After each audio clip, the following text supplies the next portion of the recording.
Swala la kuchana socks kwa wachezaji limeibua taswira mpya miongoni mwa wadau wa soka hapa nchini. Wengine wamejadili hadi kuhusisha na masuala ya kishirikina, jambo ambalo linaweza likawa sio kweli, lakini ukweli ni huu hapa kuhusiana na kuchana socks kwa mwamba wa Lusaka Clatous Chota Chama, jambo hili ambalo limezua mjadala kwenye mitandao ya kijamii. Sasa ukweli huu hapa tunakuletea hapa Tubone Media. Kitu ambacho natakiwa kufanya ni kukaa nasi mwanzo mpaka mwisho, lakini pia nikukumbushe tu wewe kama ni mgeni na ni mara yako ya kwanza unatuangalia, hakikisha umesubscribe na kubonyeza alama ya kengele, kwani haya na mengine mengi ya kimichezo utayapata hapa Tubone Media. Hivyo basi kwa kusubscribe na kubonyeza alama ya kengele, moja kwa moja utakuwa umejiunga na familia hii ya michezo na burudani. Sasa sakata ambalo limeibuka ni kuhusiana na kuchana socks kwa baadhi ya wachezaji, hususan kwa Clatous Chota Chama, mwamba wa Lusaka,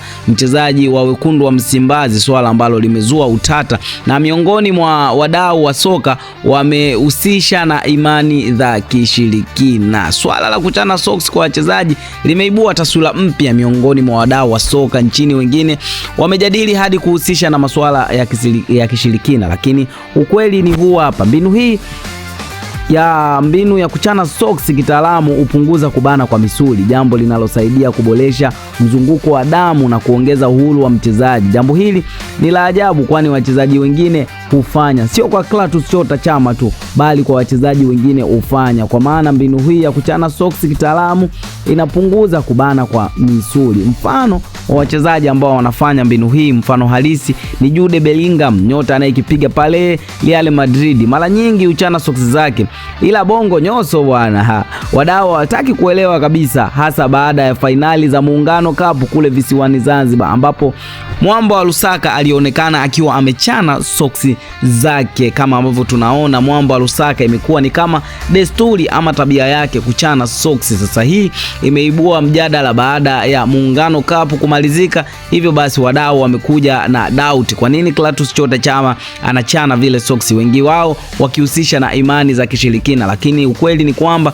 wachezaji wengi sana wanafanya, na hii mbinu inasaidia kuboresha misuli na mzunguko wa damu kuongezeka kwa uhuru kwa wachezaji, jambo ambalo hili linafanywa na wachezaji wengi na nyota wengi, mfano kama Jude Bellingham wa pale Real Madrid ambaye anafanya mtindo huu, lakini kwa Clatous Chota Chama limeibua utata. Sasa kwa ujumla tunapaswa kutenganisha mitazamo binafsi na halisi, kwa kuwa sio kinachoonekana uwanjani kina mahusiano na ushirikina, ila baadhi ni mbinu za kisayansi na maandalizi ya kawaida ya wachezaji. Sasa je, Clatous Chota Chama kuchana kwake socks hivi kuna maanisha nini? Ukweli ndo huu hapa, kwamba kuna rahisisha misuli ya damu na damu kupita kwa uhuru, na sio kama ambavyo ulikuwa unafikiria au kama ambavyo walikuwa wanafikiria wadau wengine wa soka. Sasa haya tumeamua tukusogezee mezani kwetu, haya na mengine mengi utayapata hapa Tubone Media. Hakikisha umesubscribe na kubonyeza alama ya kengele. Hadi wakati mwingine, mimi ni Tubone, bye bye.